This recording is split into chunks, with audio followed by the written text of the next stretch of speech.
Sveiki gyvi, gerbiami žiūrovai. Grįžtam čia su laidom iš rubrikos Nepriklausomybės sąsvitį.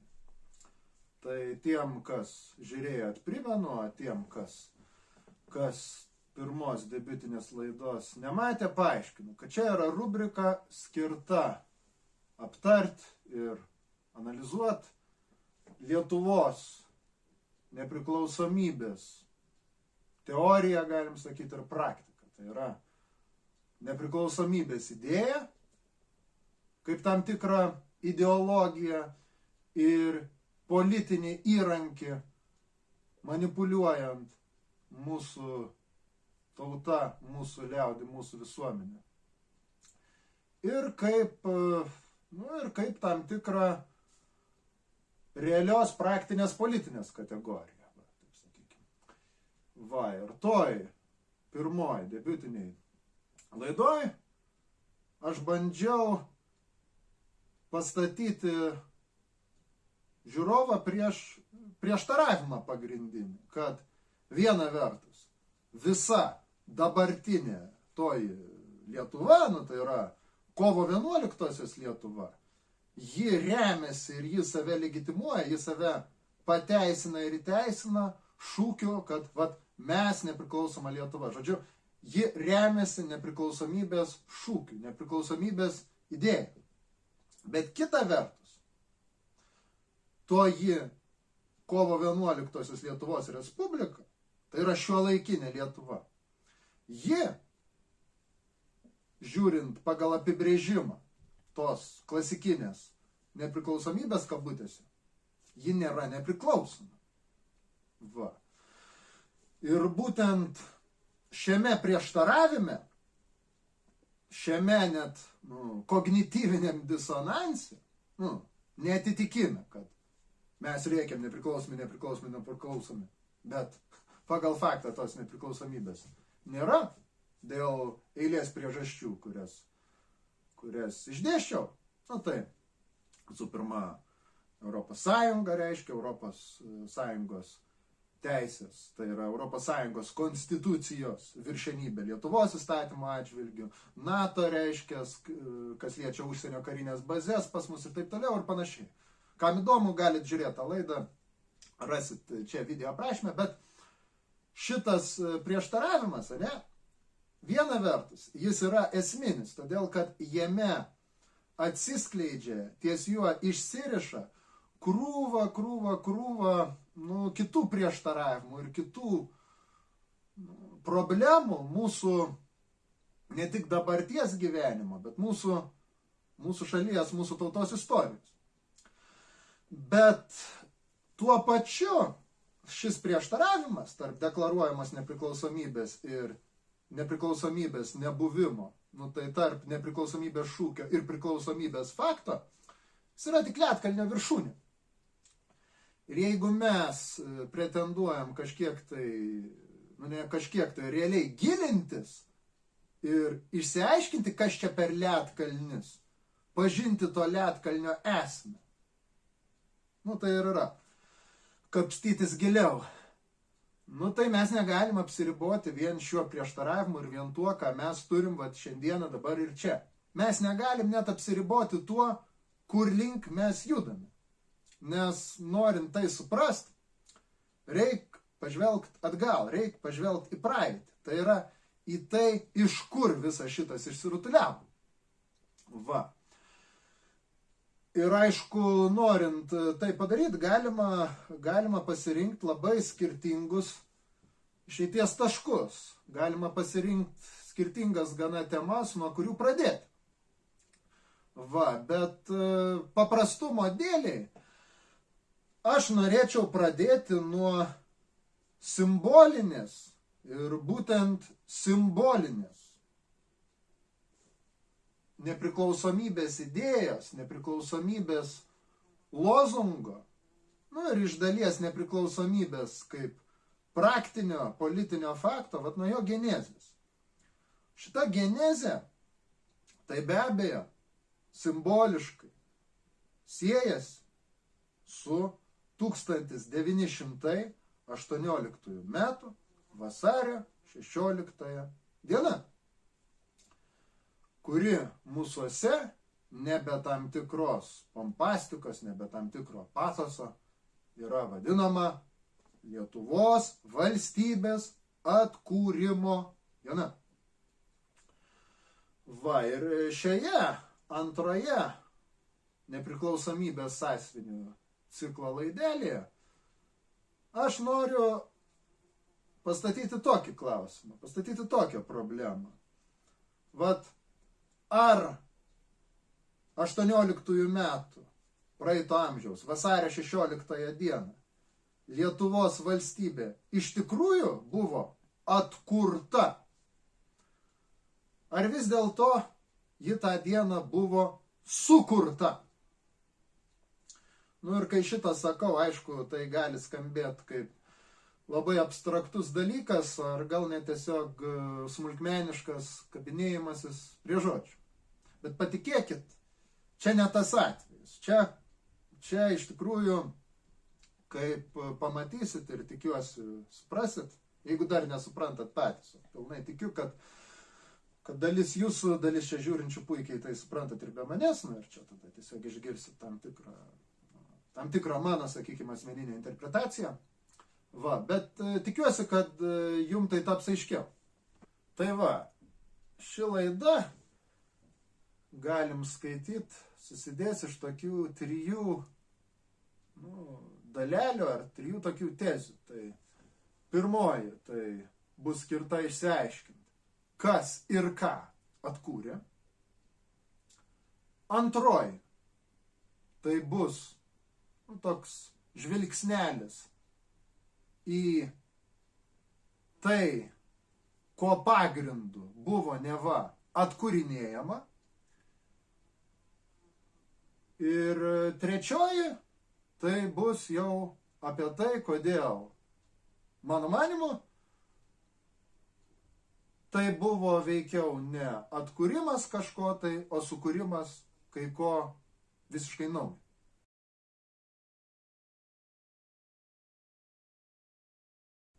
Tai va. Pradėkime nuo to, kad jeigu tu sakai, kad tu kažką atkūrei, tai reiškia, kad tas kažkas jau egzistavo. Tai pavyzdžiui, buvo Tarybų sąjunga. Šiandieną jos nebėra. Sakykime, kad aš laikau, kad Tarybų sąjunga geras dalykas. Aš iš tikrųjų laikau, kad Tarybų sąjunga geras dalykas. Na ir tada pradedu kalbėti apie idėją, kad va, kažkokia tai forma, kažkokiu būdu, kažkada būtų gražu atkurti Tarybų sąjungą. Ne? Čia tiesiog hipotetinis pavyzdys. Tai reiškia, Tarybų sąjungos nėra. Bet ji kažkada buvo, ir kažkas tai kalba apie jos, tarkim, atkūrimą. Vat, kai pas mus yra kalbama apie Lietuvos valstybės atkūrimą 18 metų vasario 16 dieną, tai reiškia, kad Lietuvos valstybė toji buvo, ji kažkodėl nustojo buvusi, ir va, kažkas tai susirinko ir ją atkūrė. Tai pradėkime nuo to, kas tas kažkas. Tai buvo vadinamoji Lietuvos taryba. Kai kalbam apie Lietuvos tarybą, tai turim omeny tam tikrą politinį susivienijimą skirtingų pakankamai tuometės Lietuvos, tuomečių lietuvių politinių srovių, einant nuo dešinės, tų, kas taps perspektyvoje tautininkais, krikščionimis demokratais, ten Smetona, Krupavičius ir panašiai, iki socialdemokratų, reiškia. Mykolo Biržiškos tenai, liaudininkų, Šleževičiaus ir tokių veikėjų 20 amžiaus pirmos pusės lietuvių. Ir Lietuvos taryba susikūrė 1917 metų rudenį. Jeigu teisingai atsimenu, berods rugsėjo mėnesį, bet galiu ir klysti. Bet čia nesmė. Esminga tačiau yra turėti omeny, kad tuo metu Iš tiesų, jokios Lietuvos valstybės, jokia forma, jokia prasme nebuvo. De jure Lietuva buvo Rusijos imperijos sudedamoji dalis. Nuo pat galo vadinamosios abiejų tautų respublikos, tai yra Žečpospolitos, faktiškai Lenkų imperijos, pasibaigus visiems jos 3 padalijimam. O tai pasakė, turėkime omeny, kad pirmo pasaulinio karo eigoje, tai yra nuo 1915 metų, dabartinė Lietuvos teritorija, ir ne tik, buvo perėjusi kaizerinės Vokietijos, tai yra Vokietijos imperijos, antrojo Vokiečių reicho, taip vadinamojo, tiesioginiam kontrolėm. Tai yra, mes buvome Vokiečių okupacinė zona. Ir Lietuvos taryba veikė tiesiogiai Vokiečių kuruojama, tiesiogiai atsiskaitinėdama Vokiečių valdžiai. Tai yra, jeigu jie nebūtų to darę, aš tai nesakau, kad jie būtinai geri ar blogi dėl šito, čia tiesiog faktas. Jeigu jie nebūtų koordinavę smulkmeniškai savo veiklos, kuri buvo visiškai legali, visiškai įstatymų rėmose, Vokiečių okupacijos kontekste, ne? Tai jos būtų labai greitai išvaikę ir būtų viskas pasibaigę. Tai vat, turėkime omeny, Lietuva okupuota Vokiečių, Vokiečiam valdant Lietuvą 17 metų rudens pradžioje susikuria Lietuvos taryba. Taip pat nepamirškime, kad 17 metų kovą Rusijoje įvyksta vadinamoji Vasario revoliucija. Tai buržuazinė demokratinė revoliucija. Ji vadinasi, jeigu ką, Vasario, todėl kad pagal senąjį kalendorių, kuris buvo naudojamas tuo metu Rusijos imperijoje, tai buvo Vasario dar mėnuo.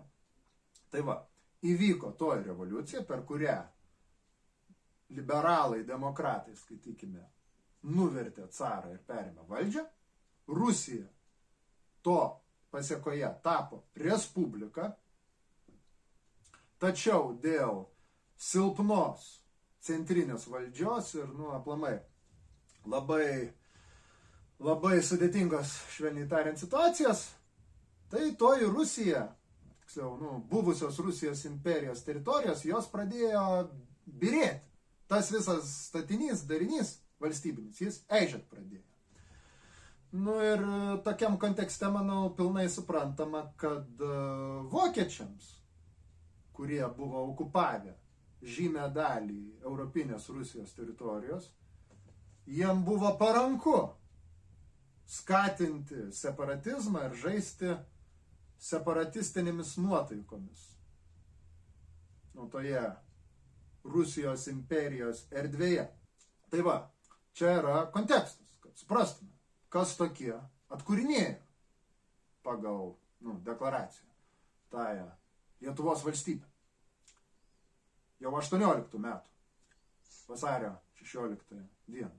Tai yra jau po dar vienos revoliucijos Rusijoje. Tai yra po didžiosios spalio socialistinės revoliucijos.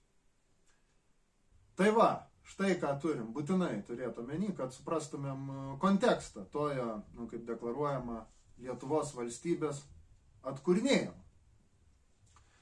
Ir jeigu pažvelgėme į patį dokumentą, tai yra į vasario 16-osios deklaraciją, tai matom, kad yra kalbama apie lietuvių tautos apsisprendimo teisę, apie tai, kaip jinai atkūrinėja savo valstybę,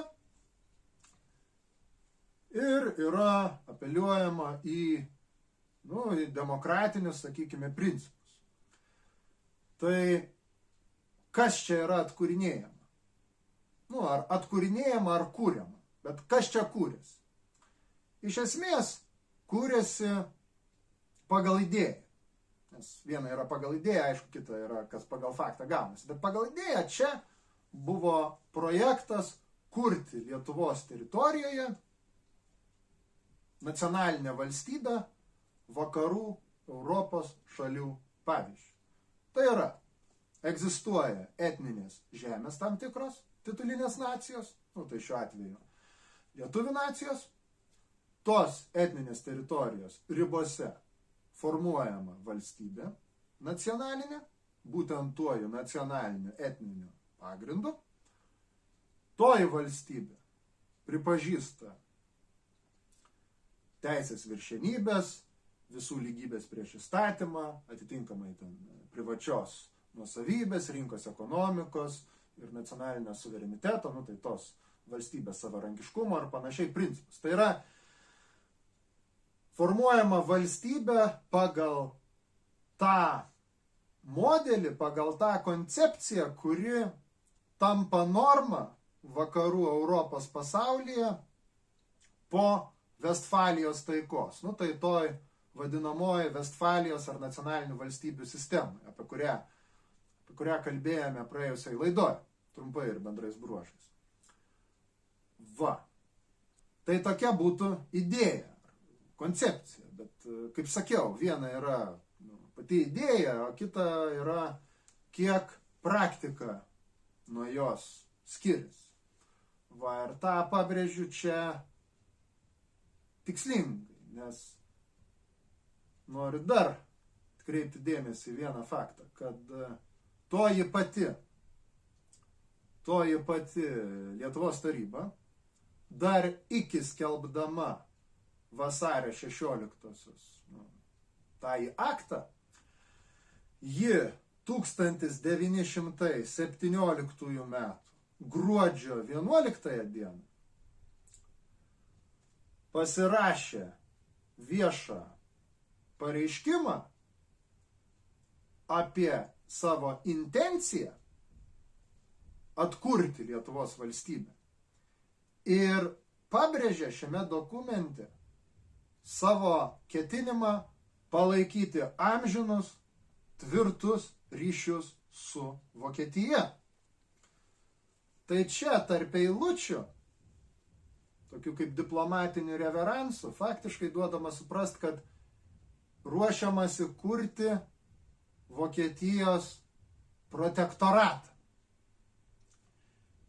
Ir ką taip pat reikia turėti omeny, tai jau ir po vasario 16-osios pasirašymo Lietuvon yra pakviečiamas vokiečių aristokratas, hercogas Vilhelmas von Urachas, Urachas, nežinau kaip, atleiskit, aš nežinau kaip teisingai kirčiuoti, bet žodžiu, gal Urachas. Bet žodžiu, šitas veikėjas skaitomas kaip tolimas Lietuvos pirmojo ir paskutiniojo karaliaus Mindaugo palikuonis, tai kviečiasi jį tapti Lietuvos karaliumi. Tai turėjo įvykti 18 metų vasarą. Tačiau, kaip žinia, vokiečiams vakarų fronte kariniai reikalai jau ėjosi ne per geriausiai. Po to, kaip į karą, kaip reikiant įsitraukė Jungtinės Amerikos valstijos. Ir Vilhelmas, ar vadinamasis Mindaugas II, į mūsų lietuvėlę taip niekada ir neatvyko. Ir tada jau palikti ant ledo mūsų tie nepriklausomybės akto signatarai, tie Lietuvos tarybos veikėjai, nariai, jie turėjo kažkaip kitaip suktis. Tai tuomet jau buvo pereinama prie modelio respublikos, buvo išrinktas preliminariai prezidentas Antanas Smetona, kurį visi mes, manyčiau, puikiai žinome. Ir lapkričio 9 dieną Vokietijos imperija kapituliavo kare prieš Antantės valstybės Ir to pasekoje vokiečių įtaka ėmė palaipsniui mažėti. Sakau, palaipsniui mažėti, nes vis tiek liko ir vokiečių kariai, ir vokiečiai patys, etniniai vokiečiai Pabaltijo šalyse. Ir čia dar, su vokiečiais dar daug ir daug reikalų bus. Bet, vokiečiai jau prarado tas, savo galios pozicijas. Ir jau tada toj Lietuvos taryba tampa labiau priklausoma nuo nugalėtojų. Tai nuo Antantės valstybių, visų pirma, Didžiosios Britanijos. Bet čia, aišku, tai, nuo ko jie priklausė ar nepriklausė, tai tema kitai būtų laidai. Čia pakaks pabrėžti tai, kad formatas galėjo būti konstitucinė monarchija, koks ir buvo pirminis sumanymas, ir galėjo būti respublika prezidentinė, koks ir gavosi. Bet ar tuo atveju tai buvo būtent nacionalinė valstybė, sekanti pavyzdžių to, kas susiformavo, kaip tas modelis nacionalinės valstybės naujųjų laikų, naujųjų amžių vakarų Europoje. Čia yra kas atkūrinėja. O ką atkūrinėja? Tai jau manau ir taip puikiai suprantat, kad kai kalbėjo apie Lietuvos valstybę, kuri dabar yra atkuriama, tai turėjo omeny ne ką kitą, kaip Lietuvos didžiąją kunigaikštystę. Tai yra viduramžiais gyvavusi ir iki 1569 metų Liublino unijos buvusi savarankiška, jau po tos unijos, tai Lenkų priklausomybėje buvusi valstybinį darinį. Tai LDK yra tai, kas pagal deklaraciją buvo atkūrinėjama. Ir šitai konstatavę mes pereiname prie antrojo mūsų šito pasikalbėjimo, mano šito monologo momento.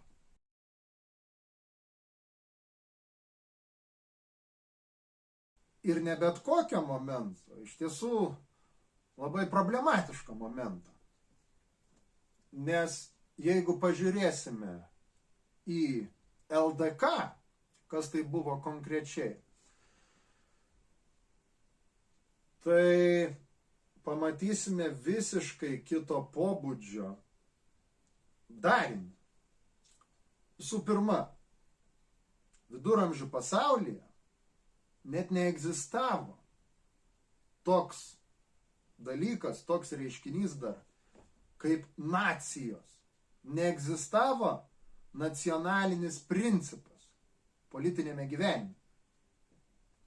Tai yra, valstybės, be to, kad dauguma jų buvo ganėtinai decentralizuotos, jos būdavo vienų ar kitų feodalų valdos.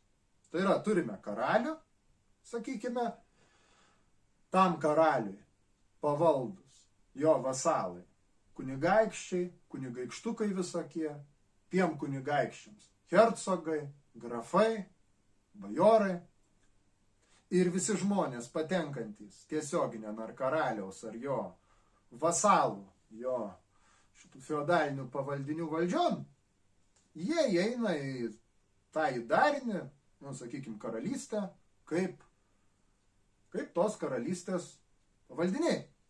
Bet jų politinį statusą ir atitinkamai jų politinį identitetą pirmiausiai apibrėžia būtent jų ta priklausomybė feodalui.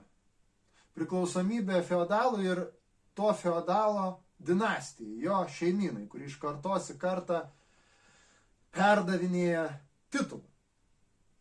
Ir jeigu mes žiūrėsime į Lietuvos didžiąją kunigaikštystę, tai buvo dabartinės Baltarusijos teritorijoje. Ir manau, nėra smulkmena, kad ir pats Gedimino titulas buvo didysis kunigaikštis, valdovas. Lietuvos ir rusėnų. Rusų reiškia. Va. Aišku, čia galima kapstytis patai, kokia galėjo būti etninė sudėtis tos valstybės, kur visgi buvo mūsų tiesioginių protėvių, tai tuomečių lietuvių, ar bent jau tų žmonių, kurie dabar save vadina lietuviais, ne, jų etninė teritorija, ji be abejo buvo vis tiek didesnė negu ji yra šiai dienai, bet čia kalba ne apie tai. Čia kalba apie tai, kad lietuvis kabutėse, Lietuva kabutėse, kaip savoka, kaip kategorija, tai buvo visų pirma politinė kategorija.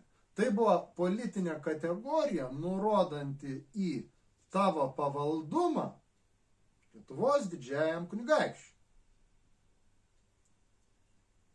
Ir šia prasme, kabutėse, lietuviais buvo tiek mūsų tiesioginiai protėviai, tiek rusai, tiek netgi ir totoriai prie Vytauto čia atsikraustantis gyventi.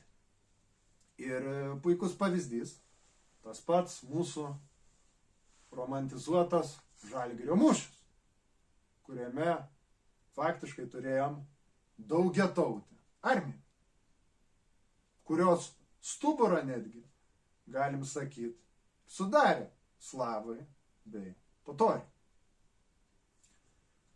Va, ir visas reikalas yra tame, kad nei tie žmonės nemąstė nacionalinėmis kategorijomis, tu čia lietuvis, tu čia lenkas, tu čia rusas, rusėnas, tu čia dar kažkoks. Nei egzistavo net praktiškai tokio tipo dariniai. Ir čia, manyčiau, labai pamokomas yra tas faktas, kad netgi gerokai vėliau turime Adomą Mickevičių. Jau gerokai vėliau tai yra naujieji amžiai, tai yra 19 amžius, kai vyksta nacionaliniai judėjimai, nacionalinis atgimimas ir taip toliau. Bet va turime Adomą Mickevičių, žmogų laikiusi save, realiai buvusi Žečpospolitos, abiejų tautų respublikos, tokių idėjinių patriotų. Ir jisai save laiko ir lietuvių, ir lenkų, nors faktiškai gimęs, augęs dabartiniai Baltarusiai. Va. Ir jis tame visiškai nematė kažkokio tai prieštaravimo. Nes toji Lietuva, į kurią jis apeliavo, kurią jis rėmėsi, tai nebuvo etninė, nacionalinė, suprantat, Lietuva. Tai buvo LDK. Va. Tuo tarpu, jei kalbėsim apie nacionalinį judėjimą ir jau nacionalinį principą ir nacijos formavimas, tai tas, ką mes vadiname ir save vadiname lietuviais šiai dienai, tai čia, galima sakyti, yra 19 amžiaus labiau produktas.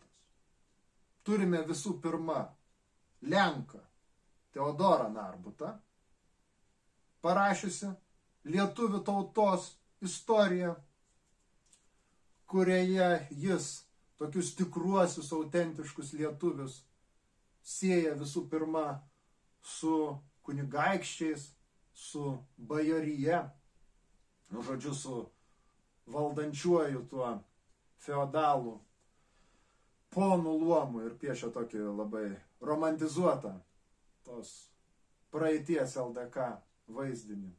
Iš kitos pusės, jau truputėlį vėliau, turim Simoną Daukantą, kuris savo darbuose lietuvybę ir tą į tikrąjį autentiškai lietuvį sieja jau nebe su bajorija, nebe su ponais, bet būtent su valstiečiais, kas sakyčiau,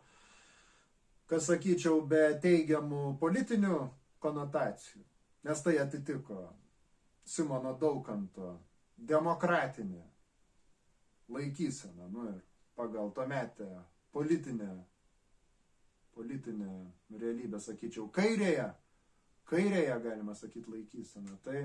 Tai labiau atitiko ir objektyvę tikrovę, nes jeigu pažiūrėsime raidą mūsų šalies, mūsų krašto, tai visa toji bajorinė viršūnėlė ir faktiškai sulenkėjo. Tuo tarpu mūsų toji kalba liko būtent tarp mužikų, būtent tarp paprastų kaimo žmonių, tiek baudžiauninkų, tiek laisvų valstiečių. Žodžiu, tarp paprastos tos mūsų liaudės. Ir čia vertėtų pastebėti, kad mūsų dabartinė Lietuva, tai ji apima pagrinde Žemaitijos teritoriją. Tai yra teritorija, kuri tradiciškai būdavo įvardinama, ir tą galima matyti iš bet kokio seno žemėlapio, ji buvo įvardinama kaip Žemaitija. O Lietuva skaitėsi pagrinde tos žemės, kurios į pietus ir pietryčius nuo Vilniaus, tai faktiškai baltarusiškos šiai dienai žemės. Bet, sakykime, tojo etnoso, kuriam priklausoma mes, atstovai 19 amžiuje, gyvendami prie caro valdžios, jausdami iš jos priespaudą tiek socialinę, politinę, tiek ir nacionaliniu pagrindu, jie norėjo įprasminti savo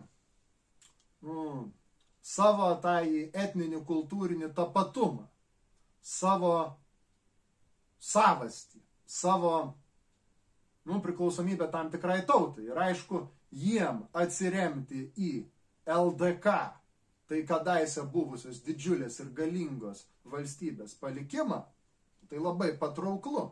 Ir be abejo, tie mūsų protėviai kūrė LDK ir iš jų ir išsirutuliavo valdančioji viršūnėlė tos LDK. Tačiau LDK nebuvo nacionalinė valstybė ir ji net neturėjo požymių, kad ji vystosi ar vystysis į kažką tai panašaus. Tai buvo iš esmės daugiatautis darinys.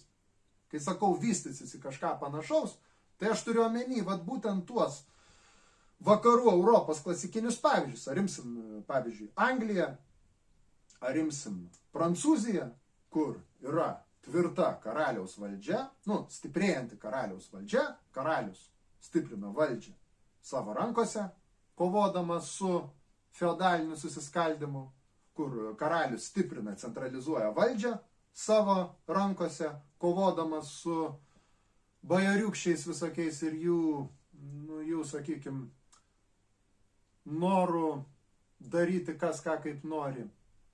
Ir tuo pačiu formuojasi bendra ekonominė erdvė, bendra rinka, sakykime, palaipsniui, ir tuo pačiu naudojama bendra kalba ir formuojamas toks jau bendras nacionalinis, kultūrinis identitetas, iš ko ir gema nacionalinės valstybės, nacionalinis principas ir taip toliau ir panašiai. Kas atskira tema, gal galima bus kada padaryti laidą apie nacionalinių valstybių, nacijų ir nacionalinio principo iškilimą. Tai šiaip svarbu. Bet žodžiu, kai mes kalbame apie Lietuvą, kuri kūrėsi vasario 16, 1918 metų, tai mes nekalbam nei apie feodalinį darinį, kuris būtų priklausomas nuo kažkokio asmens ir jo šeimos, nei mes kalbam apie daugiatautį darinį. Mes kalbam apie nacionalinę valstybę. Ir šia prasme jokia Lietuvos valstybė negalėjo būti atkurta, nes tokios Lietuvos valstybės iki 20 amžiaus paprasčiausiai nebuvo. Ir todėl šio požiūriu sakau, kad Lietuvos valstybė 1918 metų vasario 16 dieną kaip nacionalinė buržuazinė demokratinė valstybė buvo sukurta.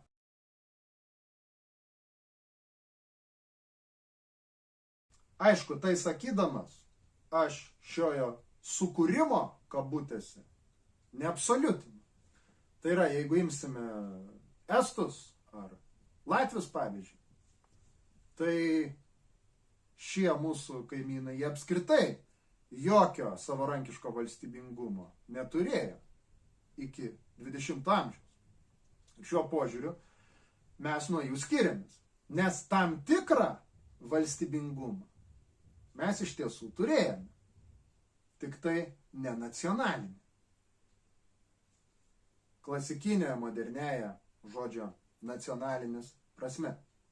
Va, bet vis dėlto apie sukūrimą aš čia kalbu, nes, kaip minėjau pirmoje laidoje, tai nepriklausomybė yra ideologija. Ir ideologija ne tik ta prasme, kad tai būtų idėjų sistema kažkokia neutrali ir nekalta, bet tai yra klaidingos, iškreiptos sąmonės forma. Tai yra tam tikra idėjų sistema, kurią mes savo užsidedame kaip tokius spalvotus akinius, kaip kaleidoskopą, kuris iškreipia mūsų matymą tiek istorinės praeities, tiek dabarties, ir atitinkamai ateities. Nes istorija yra visuma praeities, dabarties, ateities. Tai yra nepertraukiamas procesas. Va. Ir todėl, kai visą laiką kalbama apie atkūrimą ir nežiūrima čia išdėstytų niuansų, tai yra faktiškai formuojama tokia konotacija, tam tikras emocinis, moralinis, suprantat, fonas, kad štai pažiūrėkit, kokie mes stiprus, kokie mes didingi. Va, ir kad tai, kas egzistavo tada, tai yra 18 metų vasario 16 Lietuva, tai kad čia yra tiesioginė betarpiška tąsa tos didžiosios kunigaikštystės. Viena, tikroji, vienintelė tąsa. Ir čia norėčiau labai sąlygiškai, pabrėžiu, labai sąlygiškai. Tai yra jokių būdų nestatydamas vienas prie vieno, bet pateikti vieną tokį pavyzdį užsienietišką, kuris mano galva yra labai pamokantis. Tai turim tokią valstybę Balkanuose, kuri vadinasi dabar Šiaurės Makedonija. Šiaurės Makedonijos Respublika. Anksčiau ji vadinasi Makedonija. Tačiau buvo priversta pakeisti pavadinimą po ilgamečio bylinėjimąsi su Graikija, kadangi Makedonija tai yra regionas šiauriniai Graikijos dalyje, kurį pasisavino savo. Makedonijos Respublika. Maža valstybėlė, kuri realiai su Makedonija neturi nieko bendro. Ne tik tai geografiškai, bet netgi etniškai. Tai yra Makedonija, kalbamasis šiaurėje, kalbamasis regionas Graikijos šiaurėje, tai etniškai graikiška teritorija. Žmonės ten kalba graikų kalba. Tuo tarpu Šiaurės Makedonija, ar Respublika pasivadinusi Makedonija, tai yra pietų slavų šalis, pietų slavų tauta, buvusi Jugoslavijos, ar pietų Slavijos sudedamoji dalis. Ir jei pažvelgsime į Makedonijos nacionalinę ar tautinę, taip vadinamą, sąjūdžio istoriją, tai galėsim rasti, kad 19 amžiuje jų nacionaliniai inteligentai, kai kurie, labai žavėjasi Aleksandru Makedoniečiu, jo sukurta imperija, Nu ir romantizuodami, idealizuodami jį, pradėjo piešti tokį supratimą, kad štai mes, makedonai, mes paveldėtojai šitos jėgos, šitos didybės, šio pasaulio užkariautojai. Čia galima pažvelgti psichologiškai. Turim mažą tautelę, mažą gentį, pietų slavų, kuri tuo metu turkų Osmanų imperijos valdžioje, jų engiama, jų prispausta šimtmečiais ir ji nori nusimesti šitą svetimšalių jungą ir pradėti kažkokį tai vienokį ar kitokį savarankišką gyvenimą. Ir tam reikia valios, tam reikia įkvėpimo, entuzijazmo. Tai greičiausiai daugiau galima pasisemti entuzijazmo, nusipiešus savo vaizdą, kad štai tu esi Aleksandro, makedoniečio, supranti, pasaulio užkariautojo. Ainis. Ne. Negu tiesiog pasakyti, mes čia kažkokia tai Balkanų užkabarį gyvenanti pietų slavų gentelė. Neįdomu, neužveda, neįkvepia. Tai, toks motyvas kurti savo iliuziją. Ir gale mes gauname darinį, kuris nei pagal turinį, nei pagal, turinį tai turiu omeny savo tautinę, etninę priklausomybę, nei pagal geografinę savo lokaciją netitinka pavadinimo Makedonija, suprantat? Tai iš dalies, sakyčiau, tai rezonuoja su mūsų lietuvišku nacionalizmu. Pabrėžiu tik iš dalies, nes mes su LDK turėjom labai ir labai daug ką bendro. Negalima taip, viens prie vieno dėti su Makedonija. Tačiau mes nebuvome kažkokia išskirtinė tauta, išskirtinė nacija, kuri būtų turėjusi ar turėtų, ar iš principo galėtų turėti monopolį į LDK paveldą. Mes nesame tauta, nesame nacija, kuri gali pasakyti, LDK mūsų, o dabar jūs visi šalin rankas. Nes LDK buvo daugiatautis darinys. Ir šitas vaizdavimasis, jis yra būdingas mažoms likimo mėtytoms, vėtytoms tautoms, kuriuose Deja, bet yra susiformavęs atitinkamai tam tikras nepilnavertiškumo kompleksas, kurį tokiais būdais yra bandoma kompensuoti, bandoma išpirkti ar išpirkinėti. Kas, aišku, galėtų būti tema dar atskirai laidai. Ir ką čia nesigilins. Čia tik toks pastebėjimas ar mažas lyrinis nukrypimas. Tai dabar einant prie pačios pabaigos, tai prie trečio momento, kas ten sukurta ir panašiai.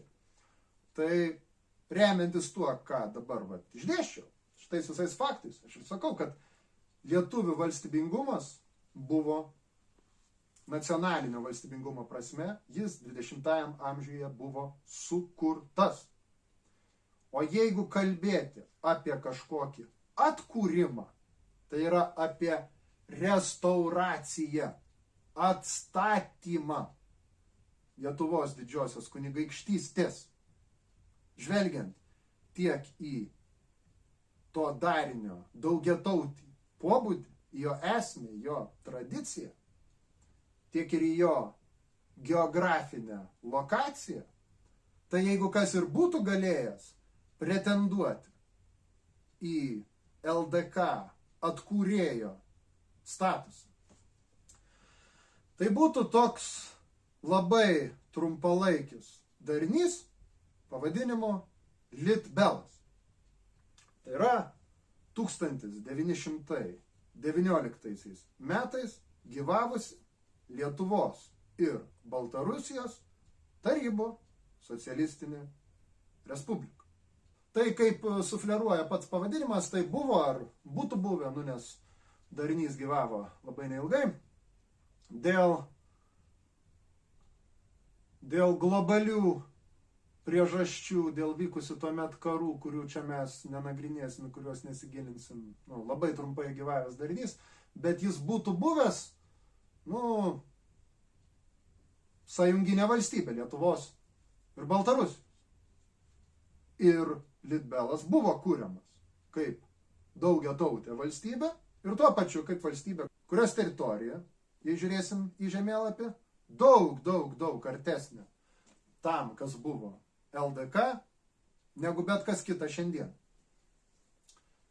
Ir priešakyje tos Lietuvos ir Baltarusijos Respublikos tarybinės, tai yra Litbelo, buvo ne kas kitas kaip Vincas Mickevičius Kapsukas.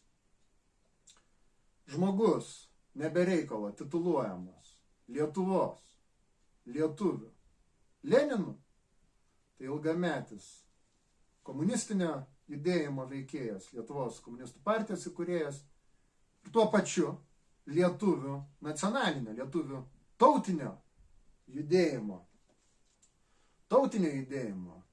ilgametis ir nusipelnęs iš tiesų veikėjas, buvęs net Varpo organizacijos narys ir aktyvus dalyvis.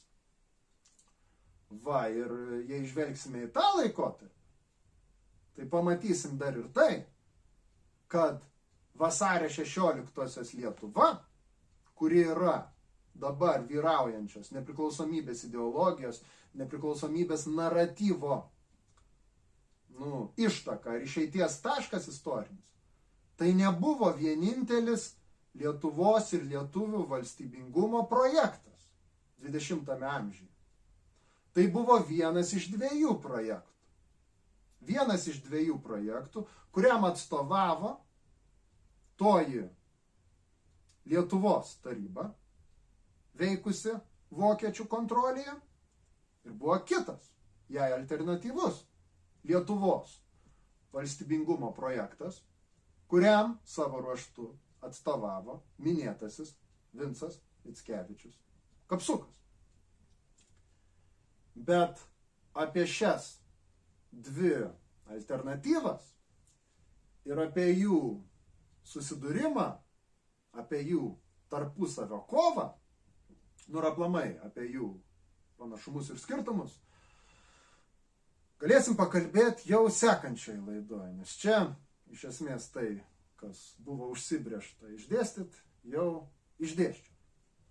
Tai va, kaip visuomet, baigdamas laidą, aš dėkoju visiems, kurie žiūrit, visiems, kurie remiat, finansiškai ar kitaip, visiems, kurie platinat šitą medžiagą.